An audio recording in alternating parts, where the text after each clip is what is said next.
Okay, we're here at ANU today discussing a new report that's come out from The Lancet, the highly prestigious medical journal about environmental health. And they commissioned 60 scientists to study the effects of the environment, changes that we're seeing on health, and we have a wonderful panel with us here today to discuss that. We have Archie Clements, the Director of the Research School of Population Health. We have Jeanette Lindsay, the Deputy Director of the Fenner School of Environment and Society. We have Liz Hanna, also from the Research School of Population Health, and Mark Howden, the Director of the Climate Change Institute at ANU. So I'll perhaps start with Liz, because you were the Director of the Climate Change Adaptation Network, to tell us a little bit about what this report means for the world. Thanks. Yes, it's they put out a report in 2009, which was absolutely groundbreaking. This was the first time that something as prestigious as The Lancet drew attention to the world that climate change is a human health issue. And in that report, they were mainly highlighting all the specific health risks and how climate change was going to sort of manifest into health problems. And so some years later, now it's 2015, the new report has been released. And what they're showing there is that, very concerned that the projections of health outcomes are much more severe and are occurring much sooner than they possibly imagined. And this time, rather than only focusing on these are the health risks and these are the health outcomes that are likely to happen, it's what are we going to do about it? So they're moving very much forward to suggesting solutions and trying to actually get across into people's minds that if we actually do the serious mitigation and we actually sort of follow a pro-health approach to all this, we actually get coincidental health improvements. So it ends up being very cost effective, So, and it saves a lot of health. What are some of the dangers that we're seeing? What have they outlined?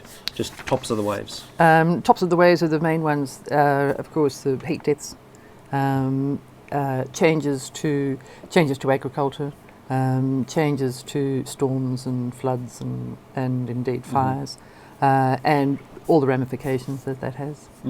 Except that they're more frequent and they're more intense, even in that short time frame.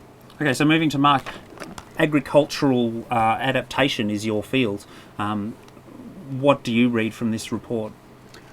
I guess we start from a point where Australian farmers and businesses across the value chain are already well adapted to climate variability, so they've dealt with past variability quite well. But what we're finding is that they're becoming increasingly stressed because the conditions they find themselves in now are beyond the historical experience, and so they haven't necessarily got adaptive strategies for the things that are happening now. And so one of the things that this results in is a significant psychological stress as well as financial stress, and also can stress the natural resource base on which future production is dependent. And so sort of once you start to look at this and start to think we need new adaptive systems, then you can also get those sorts of co-benefits that Liz has talked about in health, but in agriculture, about how to maintain production in more difficult times. And so we have technologies to do that nowadays, how to maintain the viability of rural communities when they're under stress. They're very fragile, aren't they? They can be, because they're very highly dependent on the money flows from the farming community that surrounds them. And so when that farming community is in stress themselves, there is no money flow, and the townships also suffer. And it's not just an economic suffering, from what I'm hearing. It's actually moves to a psychological burden on the community. Indeed, and so various surveys and studies have shown that a lot of Australian farmers are already feeling very stressed, very disempowered, and so they're not able to control their futures, and climate is part of that. And so in those circumstances they can actually go into a state of denial, where they start to omit strategically important things, and that actually increases their vulnerability in the long term. So when we do those studies, we actually find those farmers who are more cognizant of the accumulating risks, including climate, they actually feel empowered in terms of their own future, and they actually feel a lot happier. And so there are psychological stresses and ways of managing those stresses. So are we well placed to meet some of these challenges coming on from an agricultural point of view? Yes and no, I think. So some of these are difficult issues. As I mentioned before, there's relationships between stress and climate factors. So work here at ANU showed that as drought stress increased, suicide rates of males in rural communities increased significantly. And so that's a very difficult topic for farming communities to deal with. But it also tells you something which is really important, that there are particular times, there's particular gender groups, and there's particular age groups that you can actually target for counselling. And so from a policy response, it actually says you can use your money very efficiently to actually target those groups. And so there's some good news that actually comes out of understanding what's going on in terms of the relationship between climate stress and farming communities. So Archie, as we see agricultural conditions changing, that's the kind of area that you study in sort of global health and environments. What do you see coming from this report? Well, firstly, I think that this is, I fully endorse this report. I think it's a holistic look at the problem of climate change from the perspective of health. And I think, as Liz mentioned, the health effects of climate change, I think, are a really compelling argument for the Australian government, for the Australian public, for the global community to really take this problem seriously and deal with the issues that are leading to climate change. The health effects of climate change are very diverse. They come from the direct effects of heat.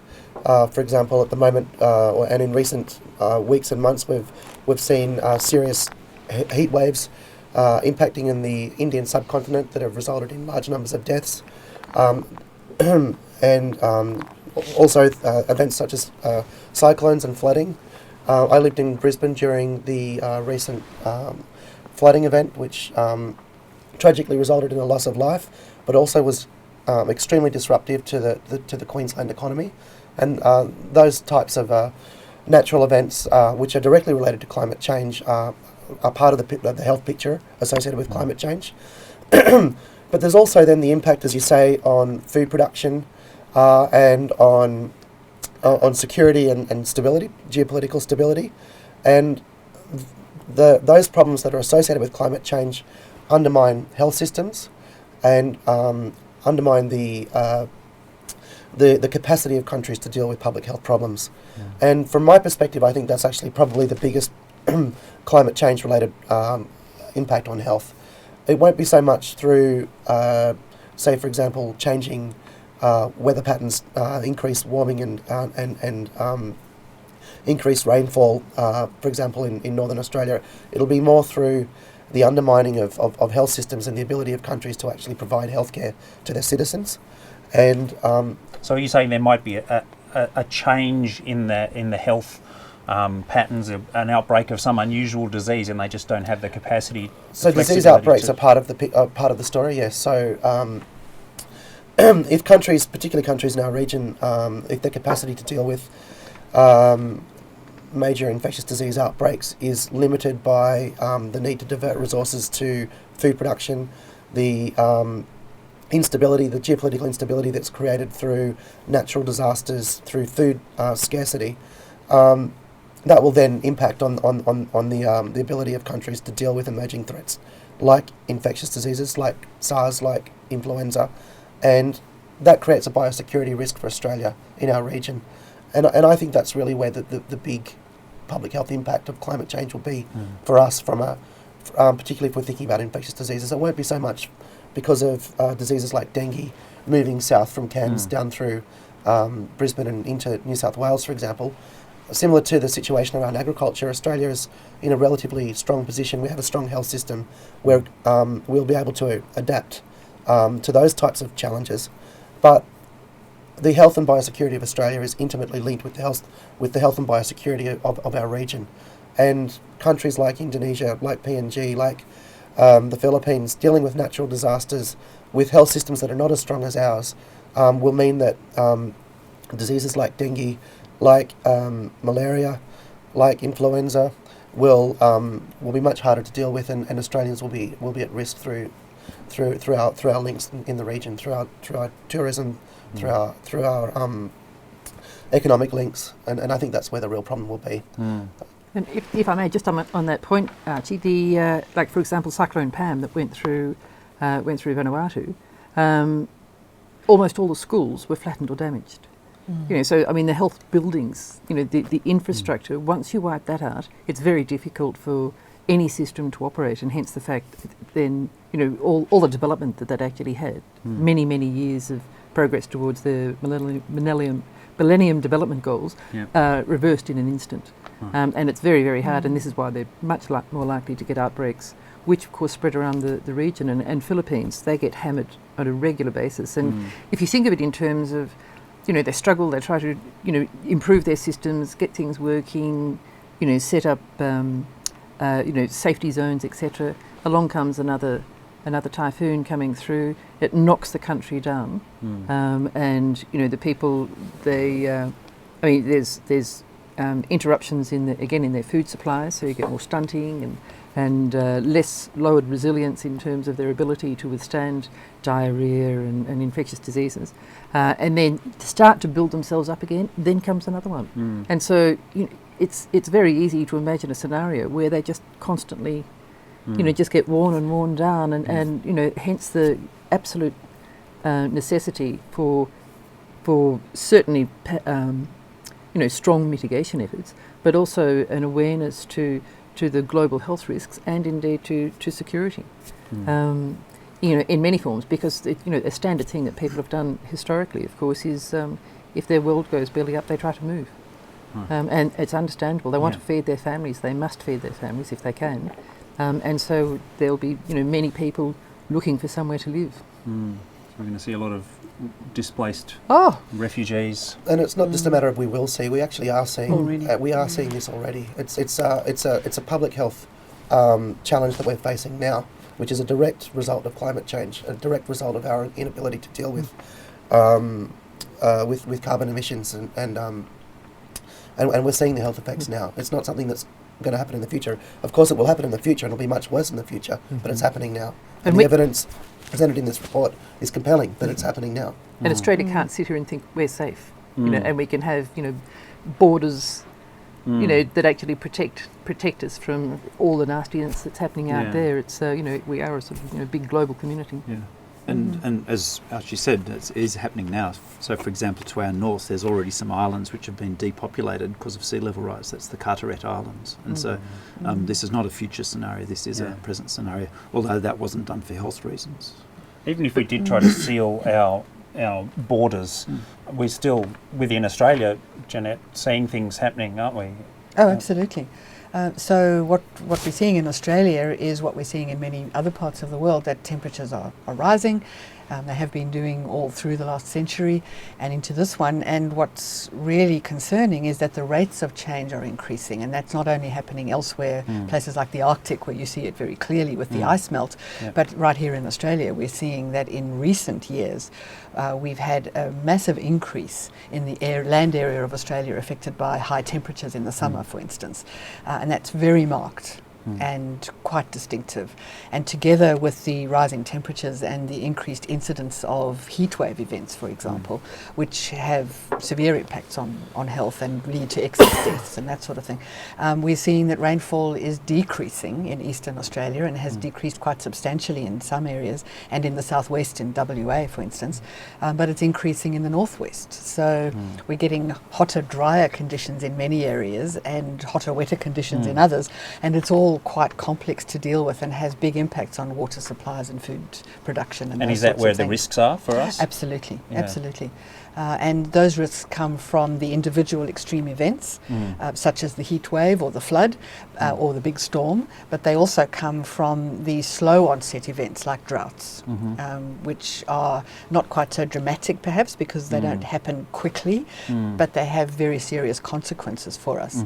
For instance, the sort of very large bushfires that we've been seeing in recent years, such as the Black Saturday fires outside Melbourne, those sorts of fires with big extent and very high severity, very difficult to control, are much more likely when you've got a hotter environment and one that's drier overall, because those are the kinds of conditions where if you get a fire ignition, it becomes very difficult to control those particular circumstances. So we're at risk not only from the sort of the population, the epidemiologists here who study large populations are seeing things changing, but also the sort of extreme event that's going to be a 1 off, 2 off, 5 off, 10 off.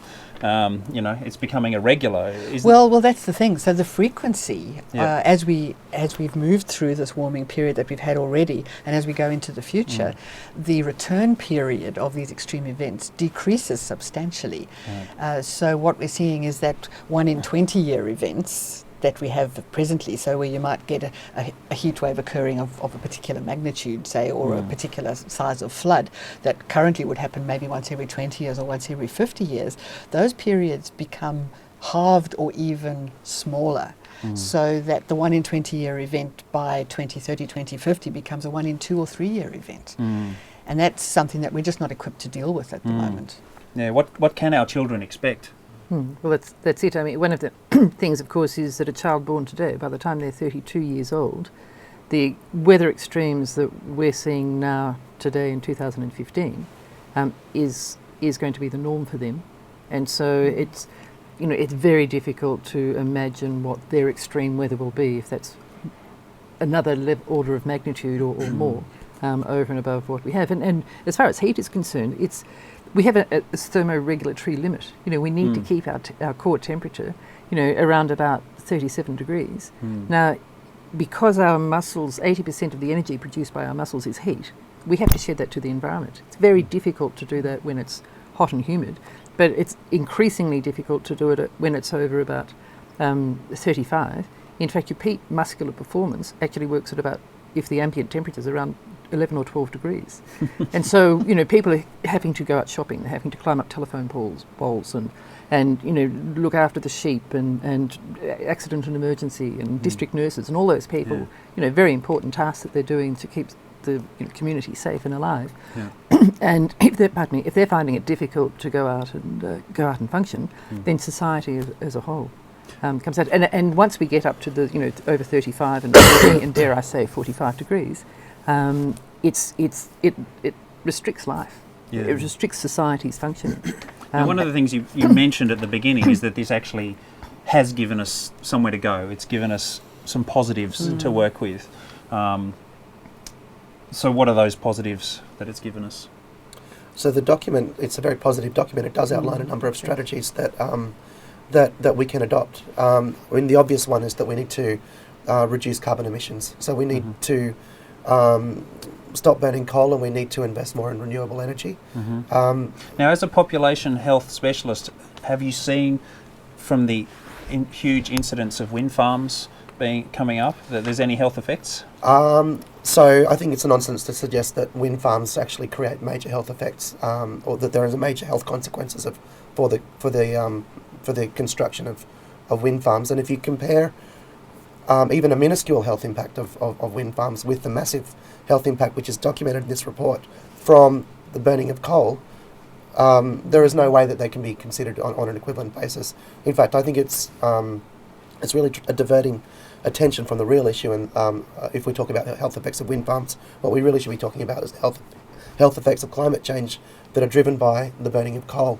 But this document takes a holistic approach, so it doesn't just talk about the need to reduce consumption of coal and the need to invest in renewable energy. It also talks about the types of things that we can do to improve health in parallel with that. So it takes a multi-sectoral view. So it looks at, it suggests that we need to do things like strengthen health systems, particularly in developing countries, where much of the health burden of climate change is going to occur, at least initially. It talks about investing in research, public health research, to work out ways that we can actually mitigate the impact of climate change. It talks about the provision of water and sanitation.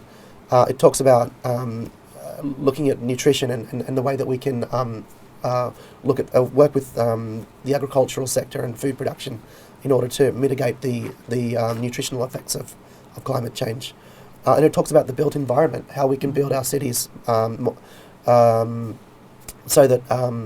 that we can lead healthier lives. And and thereby mitigate some of the effects of climate change. Because part of that is trying to promote more active living and active transport. And there's a slide I tend to use in my presentations. There's an inverse relationship between national obesity and proportion of transport trips that are done either by foot or bicycle when you compare country by country by country. The evidence is absolutely overwhelming. And of course, once you get people out either walking the streets or indeed, bicycling around, there's much more community engagement. And the air is cleaner because you're not having all the pollution coming out of the cars. They're fitter. It's improves diabetes, cardiovascular disease, and mental health. And so the benefits are astronomical. And I think one of the other figures that was published in this report and has been released earlier is that annually, ignoring the health costs from the fossil fuel industry is effectively a subsidy to the point of $5.3 trillion globally annually, which is a huge figure. And with the Climate and Health Alliance that I'm president of, we commissioned a report last year to examine the health costs of the Hunter coal alone, and that's a cost of $600 million per annum just in that region in terms of health costs. And that's what kind of things does that manifest as? It's largely respiratory, Yeah. And cardiovascular. And if you take a more broad view and think of the social costs that go along with that, that's up to $1 billion, $6 billion per annum.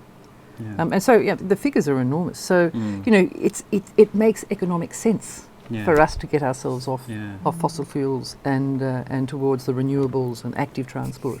The evidence is there. The World Bank, World Health Organization. It's not as if it's sort of far-flung and freaky evidence here. It's the major organisations that are really solid economic bases have provided the evidence. So it's lunacy for the Australian government not to keep pushing this really hard, and we would like them to take it up. So in terms of food security and water security, is that another issue that comes out of this? Yes. I mean, again, most of this would come from the changes in supply, which of course will be rainfall and evaporation. And as far as food security is concerned, I mean, everything that Marcus said obviously is true. But there's the other issue that people tend not to think of, and that's that plants have an upper temperature tolerance as well. They don't do well, and if you drive around some of those areas, you see vineyards now wearing little shower caps up and down the. On top of them to keep the heat off. They literally wither on the vine, and the fruit and vegetables suffer. Wheat is enormously sensitive, so it's not. This is what's going to lower the yields and therefore interrupt people's nutritional levels and of course their economics, and round it goes. So it's, there's upper temperature thresholds for all of us, and we're hitting those more frequently, more severely, and if it hits a plant at a critical stage of its growth, you can lose the whole year's crop. So there's. How are we positioned with that, Mark, to go forward, do you think? Well, as I mentioned before, there's a huge amount of capacity to adapt agriculture in Australia and elsewhere, and Australia in many ways has been world leading in that in the past. The challenge is that as these changes continue, and it's not just climate change but many other changes, that we need to be able to continue to be innovative and keep ahead of the game, because otherwise Australia, we've got a difficult farming environment, we will drop behind. The challenge in Australia and globally is that the research and development for agriculture and environment is actually reducing. And there's a relationship which shows that when you start to reduce your research and development, you forego future growth in productivity, and so that reduction in R&D now may not cut in for some years, but when it cuts in, it actually lasts for a long time. So there is a R&D challenge which goes well beyond the issue of climate change. But there is also just following on from what Liz says, there's actually some specific links between what we're seeing with climate and health issues. So, for example, Australia used to be a net exporter in commodities like vegetables and fruit. And because of climate and price factors as well, we've actually become net importers in terms of fruit and vegetables. This is in terms of the value of the imports versus exports. And this is exactly the same time we're actually being told we need to eat more fruit and vegetables for health purposes, health benefits. And so that climate signal, which has actually turned us to be a net importer than an exporter, essentially makes us less self-sufficient in terms of these increasingly recognised critical foods for good health. Wow. Actually, what and do- I was just thinking, part of that, which I was down in Shepparton at the time, 2003 was a major hailstorm. Yeah. It took out the stone fruit. The major supermarkets realised that they were vulnerable if the SPC region was wiped out in a major storm. Hence, they then decided to start outsourcing from other countries, which had, again, rural community problems for the people in our food bowl. And so it therefore makes Australia more vulnerable to changes if we're needing our vital food sources dependent on the goodwill of other countries. And particularly for long-lived plants and also industrial equipment. So if you knock out your orchards or your vines or any other long sort of standing sort of crop, perennial nut tree, it takes many years to actually get that back. And also if you take out your cannery or your rice processing plant, effectively in the current economic environment, it just doesn't come back. And so so you can very quickly ratchet down your ability to actually produce high value commodities. And then that flows through to your local economy and all the stresses that occur from sort of starting to be collapse of rural towns, etc. So so there's a lot of sort of flow-on effects from what seem to be relatively minor climate signals as they start to be taken into account in terms of value chains. So, someone, No, I was just going to comment on water. We've got such a good example of what can happen with water supplies with what's happened around Perth, for instance. So Perth, inflow into Perth water supply was at a particular level. In the mid-1970s, that abruptly changed, and this is very clearly attributable to climate change and changes in weather patterns, and established a new level that was not quite half of what it had been before. And then that has dropped again more recently. And the response, given a growing population and all the mining boom that we're all so familiar with and the changes that have happened there socially, has been, of course, that you need water, you've got to have water security.